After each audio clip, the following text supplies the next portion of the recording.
آج ہم اس ویڈیو میں جنگ یمامہ کے بارے میں معلومات حاصل کریں گے۔ یہ جنگ کب ہوئی، اس کی وجوہات کیا تھیں اور اس جنگ میں کتنے اصحاب شہید ہوئے۔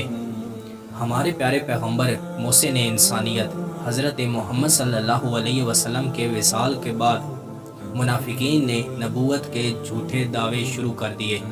حضرت ابوبکر صدیق رضی اللہ تعالی عنہ نے ناموس ختم نبوت کی پاسبانی کا حق ادا کرتے ہوئے حضرت خالد بن ولید رضی اللہ تعالی عنہ کو اس فتنے کو ختم کرنے کے لیے مامور کر دیا۔ اس جنگ میں 1200 کے قریب اصحاب کرام نے جام شہادت نوش کیا۔ ان شہداء میں 370 ایسے صحابہ کرام تھے جو قرآن مجید کتاب خدا کے حافظ تھے، اور ان کا درجہ مسلمانوں میں بہت بلند تھا، اور یہ جذبہ رہتی دنیا تک عمل رہے گا۔ تاریخ اسلام میں سب سے پہلے اصحاب کرام میں سے اپنی جان کا نذرانہ نبی صلی اللہ علیہ وسلم کے نوجوان انصاری صحابی حضرت خبیب بن زید رضی اللہ تعالی عنہ نے پیش کیا۔ وہ مسیلمہ کذاب کے ساتھیوں کے ہاتھوں گرفتار ہوئے اور ان کو مسیلمہ کذاب کے سامنے لایا گیا۔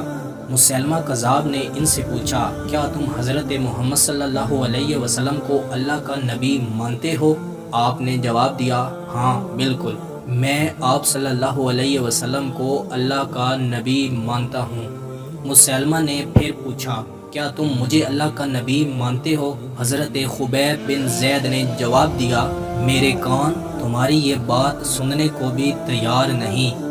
مسیلمہ نے انہیں قتل کرنے کا حکم دیا اور اسی کے دربار میں ان کو بڑی بے دردی کے ساتھ شہید کر دیا گیا، مگر حضرت خبیب آخری دم تک یہی فرماتے تھے، میرے کان آپ صلی اللہ علیہ وسلم کے بعد کسی اور کے لیے نبوت کے الفاظ کو سننے کو بھی تیار نہیں۔ جنگ یمامہ میں حضرت خالد بن ولید رضی اللہ تعالی عنہ کی کامیابی کوئی معمولی کامیابی نہیں۔ مسیلمہ کی حالت دوسرے قبائل سے بالکل مختلف تھی، اس لیے حضرت ابوبکر صدیق رضی اللہ تعالی عنہ نے ایک طاقتور لشکر روانہ فرمایا۔ آپ نے 11 لشکر تیار کیے اور ہر قبیلے کو الگ الگ لشکر کی صورت میں بھیجا، اور حضرت شرحبیل اور حضرت اکرمہ بن ابی جہل رضی اللہ تعالی عنہ کو بھیجا۔ حضرت اکرمہ بن ابی جہل آگے بڑھتے گئے، وہ مسیلمہ کذاب کے خلاف تنہا لڑنا چاہتے تھے۔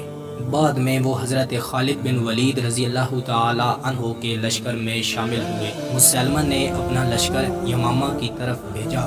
مسیلمہ کذاب کا لشکر بعض روایات کے مطابق 4000 اور بعض روایات کے مطابق 70,000 کے قریب تھا۔ حضرت خالد بن ولید اسی روز وہاں پہنچے اور آرام کیے بغیر مقابلہ کیا۔ اس میں کوئی شک نہیں کہ یمامہ کا دن اپنی نوعیت کے لحاظ سے اسلام میں ایک منفرد دن ہے، کیونکہ اس روز اسلام اور نبوت کاذبہ کا آخری مقابلہ ہونے جا رہا تھا۔ مسیلمہ کی طرف تمام علاقوں کی نظریں جمی ہوئی تھیں اور اس کا لشکر اس پر اعتماد کرتا تھا، وہ کٹ مرنے کو تیار تھے۔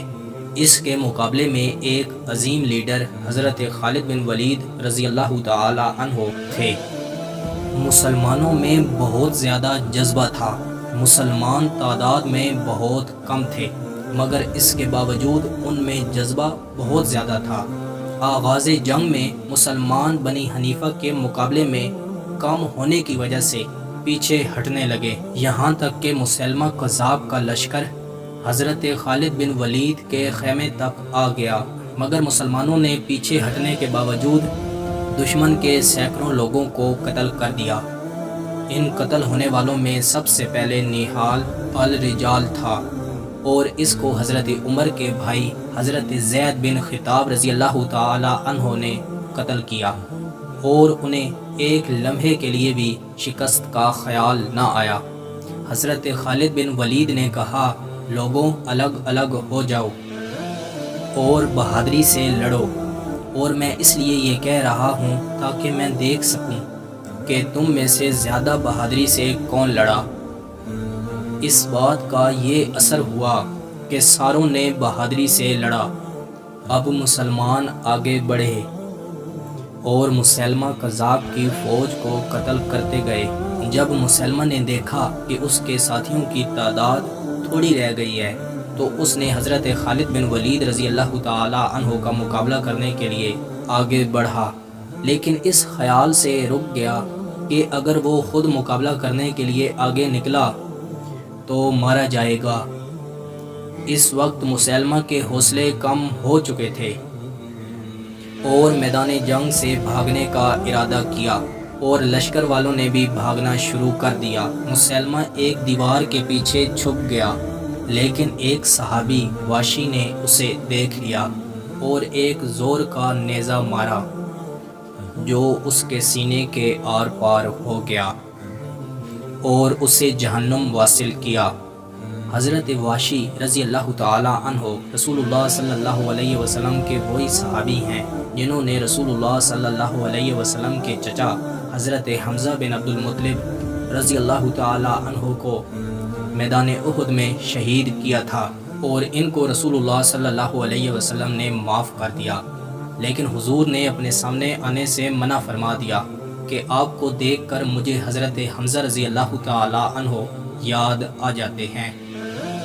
لیکن جب واشی نے مسیلمہ کذاب کو قتل کیا تو بعد میں آپ فرمایا کرتے تھے کہ میں نے اسلام کے سب سے بڑے دشمن کو قتل کیا، اس لیے میں اپنے رب کا شکر گزار ہوں۔ اس جنگ میں مسلمان شہداء کی تعداد 1200 کے قریب تھی۔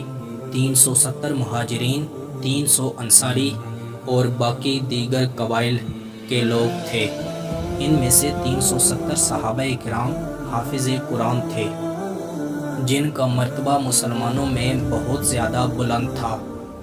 اللہ تعالیٰ جنگ یمامہ اور باقی شہداء کے مقامات کو مزید بلند فرمائے، آمین۔ میں امید کرتا ہوں کہ آپ کو یہ ویڈیو بہت پسند آئی ہوگی۔ مزید ایسی ویڈیو دیکھنے کے لیے ہمارے یوٹیوب چینل کا وزٹ کریں، دوستوں کے ساتھ شیئر کریں، کومنٹس میں اپنی رائے کا اظہار ضرور دیں۔ ملتے ہیں انشاءاللہ اگلی ویڈیو میں۔ اللہ حافظ۔